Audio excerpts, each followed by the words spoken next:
우리가 이제 수요 예배마다 요셉 신앙을 상고해 가고 있습니다. 아버지의 사랑을 받으면서 자라났던 요셉, 그 요셉은 아버지가 입혀주시는 채색옷, 요즘 우리나라 말로 얘기하면 색동저고리 같은 거죠. 색색별로 이렇게 색실로 짠 옷인데, 이 채색옷을 입었다는 겁니다. 이 채색옷은 계시적으로 보면 오늘날 우리가 듣는 말씀이 채색옷입니다. 하나님 아버지께서는 저와 여러분을 사랑하셔서 그 사랑의 가장 중요한 표시로 말씀을 주십니다. 그런데 안타깝게도 그 말씀을 주시는데 채색옷을 입혀주시고 계시는데도 그 채색옷을 입으려고 하질 않아요. 그 채색옷을 입혀주시는 하나님의 은혜를 잘 못 깨닫는다, 그런 얘기. 그것이 이제 오늘날 현대 기독교인들의 가장 안타까운 모습이죠. 그래서 채색옷을 입은 사람과 안 입은 사람은 확연하게 차이가 나는데, 그 중에 하나가 뭐냐면 분별력인 거예요. 이게 잘못된 것이냐 올바른 것이냐, 그 기준을 어디에 두어야 되냐면 채색옷을 입으면 그 분별력이 생깁니다. 이게 귀신의 영이냐 이게 성령의 영이냐, 이게 정말 하나님이 기뻐하시는 일이냐 아니냐, 또 이게 맞냐 틀리냐 하는 것도 그 기준이 어디에 있어야 되냐면 채색옷을 입고 그걸 입고 있는 자들은 하나님의 말씀이 기준이 돼야 돼. 그래서 하나님의 말씀은 캐논이라고 얘기를 하죠. 그래서 여러분들은 채색옷을 부지런히 입혀주실 때에 잘 입고 분별력이 있으셔야 됩니다. 이 분별력이 생기니까 요셉이가 뭘 하죠? 형들의 잘못을 보는 거예요. 이렇게 가면 안 되는데, 우리 형들은 왜 아버지의 뜻에 맞지 않게 행동하지? 아버지는 정말 그곳을 가기를 원치 않는데 왜 세겜 땅으로 갈까? 이걸 벌써 형들의 잘못과 잘잘못을 정확하게 구별할 수 있는 이유가 뭐냐? 채색옷 입었기 때문에 그래요. 여기 계신 여러분, 우리 영도교회 성도들은 적어도 채색옷을 많이, 정말 분명하게 채색옷을 입고 있는 요셉들이 되시기를 주의 이름으로 축원합니다. 두 번째로, 채색옷을 입으면 어떤 역사가 일어나냐면 꿈을 꾸게 되는 역사가 일어나는 거예요. 하나님의 말씀을 잘 배우고 나면, 저도 오늘 우리 제2코스 찬양단이 하늘의 소망이라는 찬양을 불러주셨는데 그 찬양 들으면서 굉장히 은혜를 받았어요. 그 가사가 참, 그 사도 바울이 그런 얘기 했거든요. 우리의 소망은 보이는 것이 우리의 소망이 아니고 우리에게는 보이지 않는 소망이 있다. 어디냐? 천국 하늘나라다. 사실은 기독교는 보이는 것을 믿는 종교가 아니에요. 하나님 보입니까? 예수님 보입니까? 천국 보입니까? 하나도 안 보여요. 그런데 뭐예요? 보이지 않는데 분명하게 보고 믿어요. 그것이 바로 기독교의 믿음이죠. 이 꿈이라고 하는 것은 채색옷을 못 입으면 절대로 꿀 수 없는 꿈이 바로 요셉의 꿈인 거예요. 나는 여러분들이 하나님께서 여러분의 인생 속에서 이루고자 원하시는 꿈을 소유하며 살아가시기를 주의 이름으로 축원합니다. 무엇보다 이 땅 위의 꿈이 아니라 하늘의 꿈도 소망을 가지고 살아가시기를 바랍니다. 자, 이렇게 요셉이가 채색옷을 입고 고자질을 하죠. 형들의 잘잘못을 분별하니까. 그렇게 되면 안 되겠다고 하는 의미에서 고자질을 하니까, 또 자기네들이 꾸지도 못하는 그 신령한 꿈을 자꾸 꾸니까, 그리고 이야기하니까 형들이 자꾸 미워지는 거예요, 요셉이가. 그래서 요셉을 미워합니다. 자, 그렇게 이제 그런 상황 속에서 요셉의 형들이 아버지의 양을 끌고 어디로 가죠? 가지 말아야 될 땅, 세겜 땅으로 갑니다. 그러니까 아버지가 걱정이 돼요. 왜냐하면 세겜 땅에 가서 또 무슨 짓을 저질지 모르거든. 옛날에는 뭐예요? 세겜 땅에서 아시다시피 하나님의 신령한 법인 할례법을 이용해서 세겜 땅에 있는 남자들을 전부 다 할례받게 만들고 속여서 죽여버렸거든요. 살인사건이 일어났단 말이에요. 그러니까 그 아픔을 갖고 있던 그 땅에 간 그 형들이 걱정스러우니까 아버지가, 야곱이가 요셉을 불러서 야, 형들이 잘 있는지 가서 좀 보고 와라. 나 불안해 죽겠다. 그래서 요셉이가 아버지의 심부름을 하게 됩니다. 이 심부름을 여러분 지난주에도 말씀드렸는데 저와 여러분은 다 이 땅 위에 놀러 온 사람 아닙니다. 뭐 하러 온 사람이라고요? 하나님의 심부름을 온 사람입니다. 무언가 할 일이 있습니다. 여러분을 통해서 하나님께서 뭔가 시키신 일이 있고 또 원하시는 일이 있습니다. 나는 여러분들이 이것을 가리켜서 사명이라고 이야기하죠. 그러므로 사명을 깨닫는 자가 정말 복된 자입니다. 그런데 이 사명을 감당하려고 하니까 어려움이 오죠. 그 어려움이 뭐예요? 그래서 하나님께서 시키신 심부름을 감당하다 보면 또 하나님께서 시키신 심부름을 하다가 보면 그게 바로 무슨 삶이냐? 십자가를 지는 삶인 거예요. 자식을 잘 길러서 그 자식으로 하여금 하나님의 위대한 사람으로 길러달라고 하시는 심부름을 받은 어머니들도 있고요. 정말 교회에서 내가 너에게는 교회에서 이런 중책을 맡길 테니까 네가 교회에서 이 일을 해서 내가 내 몸된 교회를 온전하게 세우라고 하는 사명을 주신 사람도 있어요. 그런데 그 사명자들이 움직이질 않으면 하나님의 뜻이 이루어지질 않아요. 그래서 여러분 요셉이가 채색 옷을 입었어요. 꿈을 꾸고 꿈을 소유했어요. 그리고 뭐예요? 아버지의 심부름을 떠났어요. 어디로요? 세겜 땅으로. 세겜 땅에 가보니까 형들이 없어요. 그러면 뒤로 돌아 갓 하면 되잖아요. 근데 요셉은 뭐예요? 끝까지 찾아가요. 이게 순종이에요. 순종은요 하다 마는 게 순종 아니에요. 끝까지 순종하는 거예요. 그래서 도단이라고 하는 곳 가서 이제 형들을 찾아갑니다. 자, 형들은 고마워해야 되는데 그렇지 않죠, 여러분. 이렇게 아버지의 심부름을 순종적인 순종으로 순종했던 요셉에게 고난이 찾아와요. 시련이 찾아와요. 자기들을 위해서 심부름을 온 요셉을 형들은 미리 죽이기로 작정을 하죠. 꿈꾸는 자가 오는도다. 우리가 저를 죽여서 저의 꿈이 어떻게 이루어지는가를 한번 보자. 그러면서 요셉의 형들이 미리 죽이기로 작정하면서 말하기를 꿈꾸는 자가 오는도다. 자, 저를 죽여서 한 구덩이에 던지고 우리가 말하기를 악한 짐승이 그를 잡아먹었다고 아버지한테 고하자. 그의 꿈이 어떻게 되는지를 우리가 볼 것이니라. 여러분, 사람들은 참 이상해요. 착하고 선한 일, 좋은 일에는 하나가 되기가 참 어려워요. 그런데 안 좋은 일, 악한 일, 남들 죽이는 일, 이거는 굉장히 결속력이 빠르죠.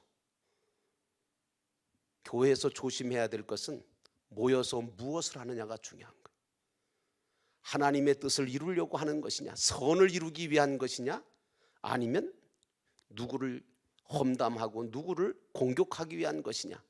우리는요 절대로 악한 일에는 서지 말고 선한 일에는 서시기 바랍니다. 선한 일에 하나가 돼야지 악한 일에 하나가 되면 안 됩니다. 오늘 요셉의 형들은 요셉을 죽이고자 하는 거예요. 이게 악한 일인데, 하나님께서 원하지 않는 일인데, 여러분 가인에게 하나님께서 아벨을 죽인 가인에게 뭐라 그럽니까? 야, 네가 죄를 다스려라. 죄를 좀 다스려라. 크리스찬들이 자기 속에 마치 자기는 다 옳은 것 같고 선한 것 같은데 아니에요. 우리 속에는요 이것도 생기고, 그래서 사도 바울이 그러잖아요. 내 안에 선과 악이 서로 싸우고 있다. 나는 선을 행하고 싶은데 자꾸 악이 나를 선을 행하지 못하게 그렇게 한다고 얘기하면서 오라 나는 곤고한 사람이로다 하면서 뭐예요? 내가 이렇게 선을 향할 수 있는 그 비결은 뭐냐? 그리스도의 생명의 법밖에 없다. 이렇게 얘기했잖아요. 그래서 이제 아버지의 심부름을 온 요셉을 잡아서 형들이 어떻게 해요? 채색 옷을 벗겨요. 한마디로 말하면 꼴보기 싫은 거예요. 채색 옷 입고 있는 그 모습 자체가 싫은 거예요. 그래서 채색 옷을 다 벗기고 벌거벗겨서 물 없는 구덩이에 던져버리네요. 그러면서 이제 요셉이 가지고 있는 그 꿈이 어떻게 이루어지는지 보자. 이루어지긴 뭘 이루어지길 바랍니까? 아니면 안 이루어지길 바라는 거죠, 그죠? 네. 그래서 제가 그림을 잘 못 그리는데 하나 그려볼게요. 자, 그 팔레스틴 지역의 뭡니까? 물 없는 구덩이는 이런 겁니다. 원래 구덩이를 이렇게 파요. 이게 이제 우회라면 그 구멍을 입구는 아주 좁게, 그리고 밑에는 아주 크게 이렇게 구덩이를 팝니다. 그런데 팔레스틴 지역은 워낙 비가 안 와서요, 이게 깊게 팠어도 물이 있는 게 있는가 하면 거의 물이 떨어지죠. 물이 그렇게 많지 않습니다. 그러니까 오늘 요셉이가 들어간 곳이 어디예요? 여기에. 근데 마침 물이 있었으면 어떻게 됐을까요? 빠져 죽었겠죠. 근데 마침 성경 말씀 보니까 물 없는 구덩이에요. 물 없는 구덩이에 요셉이가 들어갑니다. 저는 그림 그리다가 시험을 많이 듣는데 여러분 용서하세요. 제가 유치원을 못 나와가지고 그림을 잘 못 그려요. 자, 우선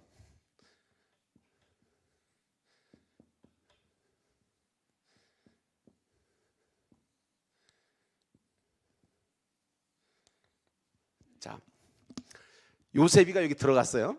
제 얼굴입니다, 이게 사실은. 그런데 제가 지금 그림을 굉장히 나오기 쉽게 만들었는데 이 구덩이는 들어가면 혼자 나올 수가 없습니다. 다른 사람 누군가가 끌어내 줘야 되는 거예요. 굉장히 깊습니다. 자, 그러면 요셉이가 여기 들어가서 여기 이제 이 물 없는 구덩이에 형들이 집어넣었어요. 자, 묻습니다. 형들이 집어넣은 걸까요? 아니면 하나님이 집어넣으신 걸까요? 여러분 어떻게 생각하세요? 물론 형들이 집어넣은 건 맞아요. 그런데 사실은 이것을 하나님께서 하셨다고 믿지 못한다면, 여기 물 없는 구덩이 속에 빠졌던 요셉이가 만약에 형들이 이렇게 했다고 하면 이 안에 있는 요셉은 마음속에 무슨 마음이 들까요? 이놈의 새끼들 그냥 내가 나가기만 하면 아주 가만히 있겠다, 원수를 갚겠다, 죽이겠다 그러겠죠. 원망과 불평이 막 끌어올랐겠죠. 아마 여기서 열받아서 죽었을 거예요. 자, 근데 여기 들어간 요셉이가 어떤 신앙을 가졌냐? 아까 말씀드렸잖아요. 뭘 입었다고요? 채색 옷을 입었다고요. 그런데 여기 들어가기 전에 채색 옷을 벗겨버렸거든요, 형들이요. 그러면 요셉이가 채색 옷 벗겨졌으니까 이제는 아무것도 분별력도 없고 아무것도 믿음도 없고 그랬을까요? 아니요. 그동안 채색 옷을 입으면서 지내왔으면서 어떻게 했냐? 여러분들이 하나님의 말씀의 채색 옷을 늘 입어야 되는데 첫 번째는 뭐냐? 하나님의 말씀을 들으시거든 빨리 뭐 해야 돼요? 신앙화하셔야 돼요. 내게 주시는 말씀으로, 하나님께서 나에게 주시는 말씀으로, 나를 구원하시는 말씀으로, 나에게 생명 주시는 말씀으로 신앙화하시기를 주의 이름으로 축원합니다. 그래서 말씀 들을 때마다 뭐 해야 돼요? 아멘을 좀 잘 하셔야 돼요. 좀 난 아멘 강요 잘 안 하는데 속으로 다 하시겠지. 우리 교회는 충청도 분들이 많으셔서 속으로 다 하실 거라고 전 믿어요. 집에 가셔라도 하세요. 생각나거든 하시라고요. 좀 제발 좀 아멘 좀 하고 삽시다. 아니 성경 말씀에도 아멘하여 하나님께 영광을 돌리게 되느니라 이렇게 말씀하셨는데 왜 아멘을 안 합니까? 그렇다고 뭐 아멘, 어떤 사람 또 아멘 중독된 사람이 있어. 또 하지 말아야 되는데 아멘 하는 사람도 있어요. 그러지 마세요. 좀 말씀 들을 때는 신앙화시키자. 그러니 내게 주시는 말씀으로 아멘, 내게 주시는 말씀입니다, 맞습니다, 동의합니다. 두 번째, 하나님 말씀을 입고 채색 옷을 입을 때에 신앙화시킬 뿐만 아니라 두 번째 단계가 뭐냐? 생활화하는 거잖아요. 오늘 요셉이는 이 채색 옷을 입고 뭐 했을까요? 신앙화하고 뭐 했어요? 생활 속에 아예 그 말씀을 자꾸 써먹기 시작하는 거예요. 예수 잘 믿는 게 뭐냐? 교회 와서 기도하고 말씀 듣고 뭐 찬송하고 뭐 그게 예수 잘 믿는 거 아니에요. 그건 예수 잘 믿는 방법을 배우는 거예요. 교회는 예수를 어떻게 하면 잘 믿나를 배우는 거고, 진짜 예수 잘 믿는 사람은 생활 속에 들어가서 정말 감사하며 살고 기도하며 살고, 그리고 정말 하나님을 온전하게 의지하고 사는 거, 범사에 하나님을 인정하며 사는 사람, 이 사람이 진짜 생활하는 사람이에요. 세 번째로 정말 하나님의 말씀을 잘 신앙화하고 생활화하다 보면 무슨 역사가 일어나느냐? 체질화가 돼요. 체질화. 아주 아예 그 말씀이 아주 그냥 체질이 되는 거예요. 저도 이렇게 여러 성도님들을 만나보면 어떤 분들은 감사가 체질화 되신 분이 있어요. 내가 볼 때는 감사할 것도 안 되는 것 같은데 감사하대.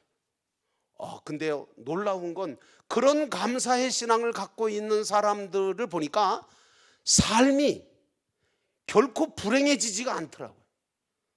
그래서 여러분, 성경은 감사하는 자가 되라 라고 말씀하고 있는 거예요. 사도 바울은 범사에 감사하라고 왜 그랬을까? 여러분, 이게 중요한 거예요. 자, 오늘 요셉이가 물 없는 구덩이에 빠졌어요. 그런데 말씀의 채색옷을 이미 뭐예요? 신앙화하고 생활화하고 뭐 했어요? 체질화 시켜놨어요. 그러니까 옷을 벗겼음에도 불구하고 이젠 뭐예요? 그 말씀이 늘 체질화되어 있으니까 여기 들어가서 원망했을까요? 불평했을까요? 한숨 쉬었을까요? 기도했을까요? 대답도 안 해요. 하여튼 뭐 알겠죠. 뭐 저는 알 거라고 믿고 설명드립니다. 자, 그러면 여기 물 없는 구덩이에 집어넣게 됐을 때, 여기 빠지게 됐을 때 원망과 불평하지 아니할 수 있는 방법이 뭐예요? 나를 여기다 두신 분이 누구예요? 여러분들은 무슨 사건이 오든 무슨 문제가 오든 그것이 하나님께로부터 왔다는 믿음이 있으십니까? 혹시라도 또 의심은 또 팡팡하시나요?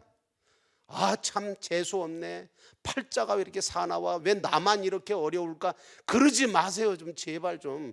하나님께서 여러분들에게 주시는 그 모든 것들은 다 여러분에게 필요하시니까 주시는 거고. 그래서 요셉은 무슨 신앙을 가졌냐? 절대 감사의 신앙을 가졌던 거예요.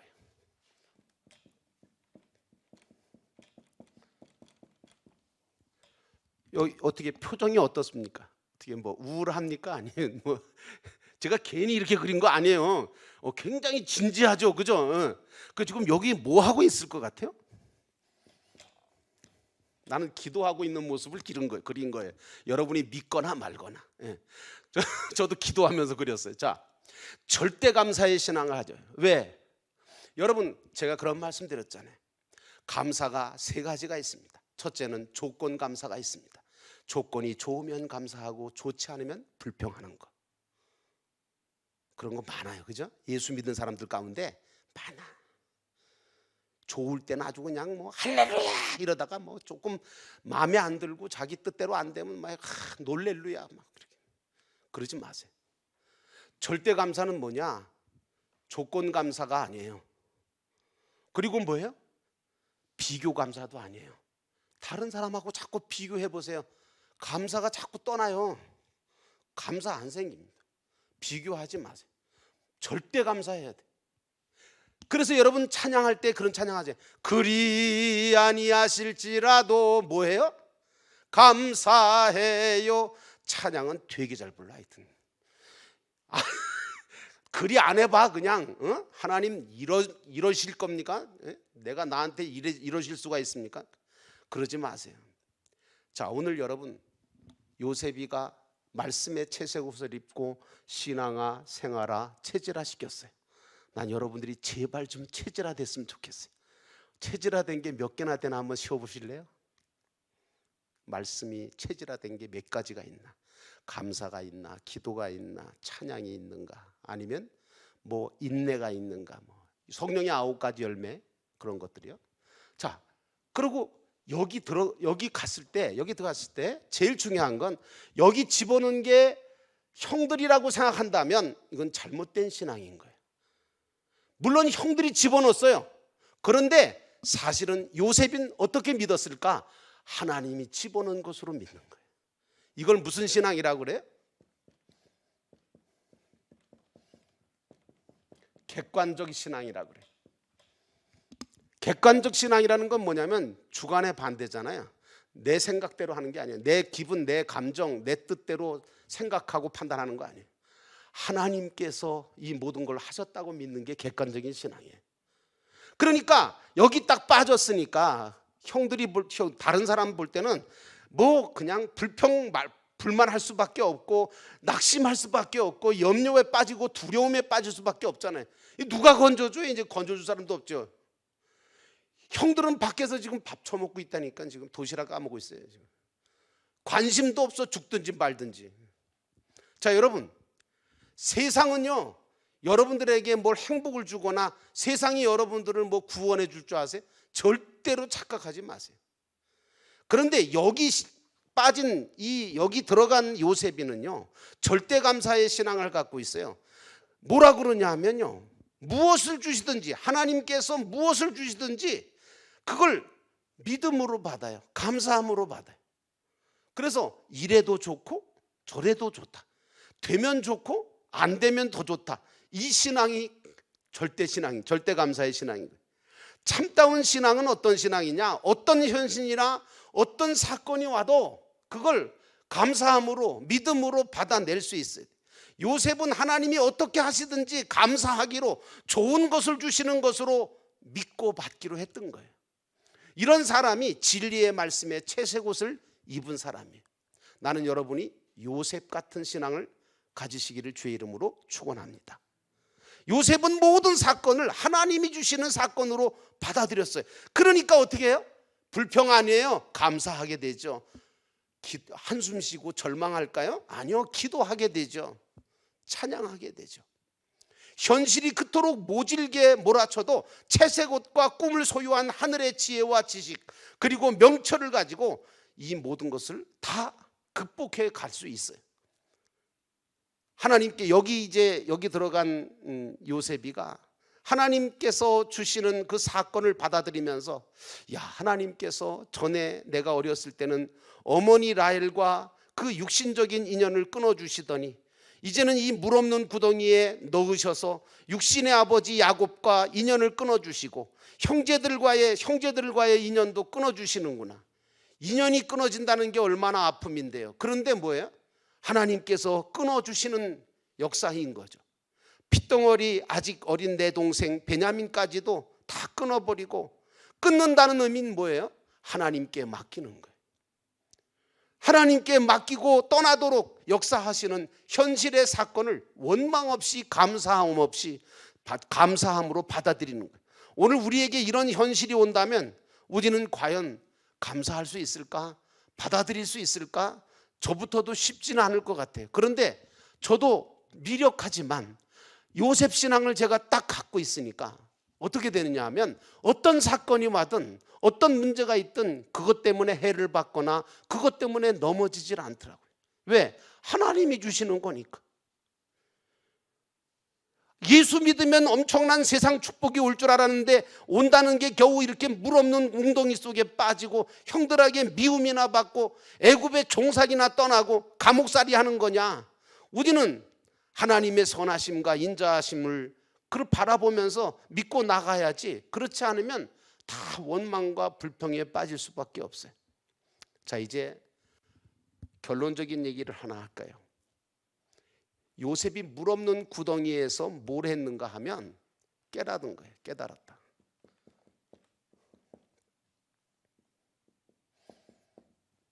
깨달았어요. 여러분, 은혜가 뭐냐? 은혜는요, 깨닫는 게 은혜예요. 깨닫는 게 은혜.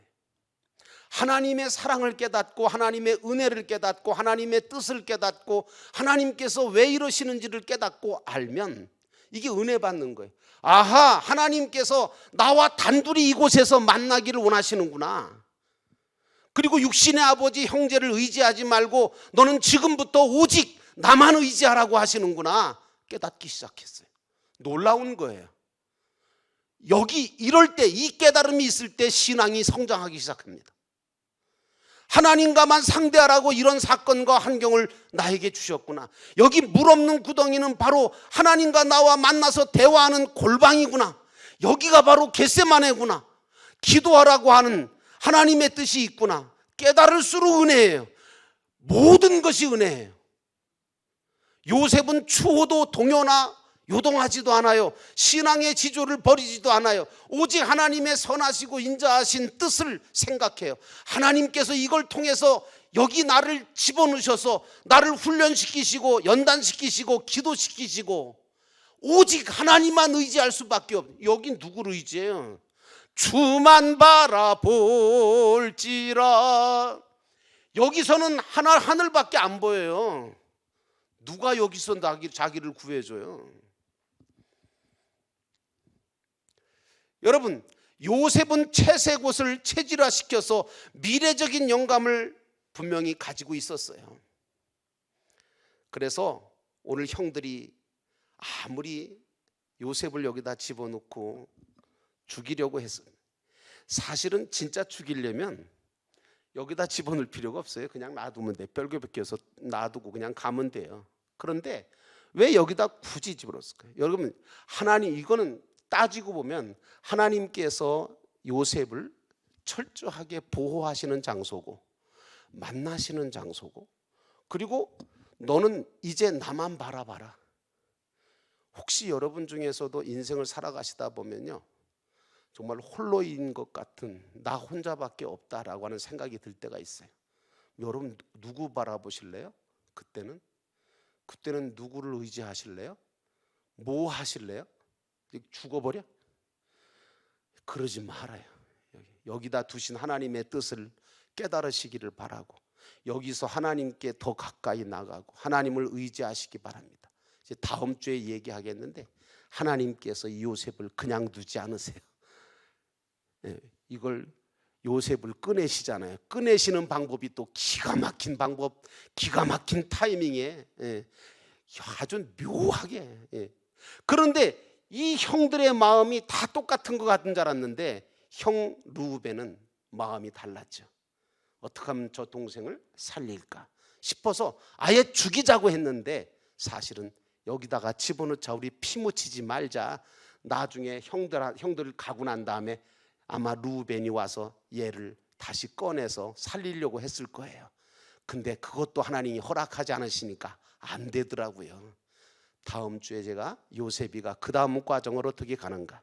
자, 오늘은 여러분 모쪼록 여러분들은 하나님의 말씀에 채색옷을 입으시고 신앙화, 생활화, 체질화 시켜 나가시기를 바라고, 절대감사의 신앙을 가지고 기도하면서 객관적인 신앙 가지고 하나님을 의지하면서, 그러면서 정말 은혜 받는 삶, 깨닫는 삶이 되시기를 주의 이름으로 축원합니다.